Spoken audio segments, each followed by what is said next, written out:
பூப்பெயர் முன் இனமின்மையும் தோன்றும். இதுதான் இங்க பயன்படுத்தப்படும் விதி. நோட் பண்ணிக்கோங்க, இம்பார்ட்டன்ட். சோ என்னன்னா பூ கூட்டல் கொடி, அப்ப காவுக்கு இக்கு வரணும், இங்கும் வரலாம். என்ன காரணம்னா காவோட இணை எழுத்து ஞா. அடுத்தது இன்னொரு எடுத்துக்காட்டு பார்க்கலாம். பூ கூட்டல் செடி, இதை சேர்த்து எழுதுக. இதை எப்படி சேர்த்து எழுதலாம்? அப்ப சேவோட மெய் எழுத்து என்ன? இச்சு வருமா? அப்ப பூச்செடி அப்படி எழுதலாமா? மெய் மிகும், மெய் மிகுதல் வல்லினம் மிகும் இடங்கள்னு சொல்றாங்க இல்லைங்களா? பூக்கு அப்புறம் அதோட வல்லினம் மெய் எழுத்து மிகும், சேவோட மெய் எழுத்து இச்சு, சோ அது மிகும், பூச்செடி. அதை வேற எப்படி எழுதலாம்? பூஞ்செடி, பூஞ்செடின்னு கூட எழுதலாம். ஏன் பூஞ்செடின்னு எழுதலாம்?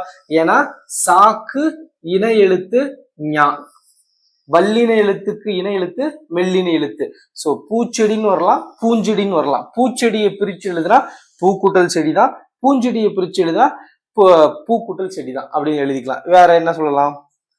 பூ தோட்டம், இதை எப்படி நம்ம எழுதலாம்? பூத்தோட்டம் மற்றும் பூந்தோட்டம்.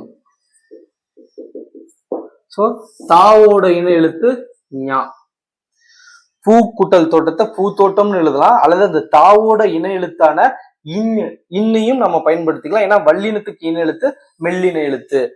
சோ இதுல என்னன்னா, இது என்ன புணர்ச்சினா பூப்பெயர் புணர்ச்சி. பூப்பெயர் புணர்ச்சியில பூங்கிற எழுத்தை தொடர்ந்து வல்லின உயிர்மெய் எழுத்துக்கள் வந்தால் அதனுடைய வல்லின மெய் மிகும், அல்லது அதற்கு இனமான மெல்லின மெய்யும் மிகும். அதனாலதான் பூப்பெயர் முன் இன மென்மையும் தோன்றும். இன மென்மையும் தோன்றும்னா மெல்லின எழுத்துக்களும், பூப்பெயர் முன் இன மென்மையும், அந்த எழுத்துக்கு இனமான இந்த மெய் எழுத்துக்களும் தோன்றும். அப்படிதான் இந்த பூப்பெயர் புணர்ச்சியில சொல்லியிருக்காங்க.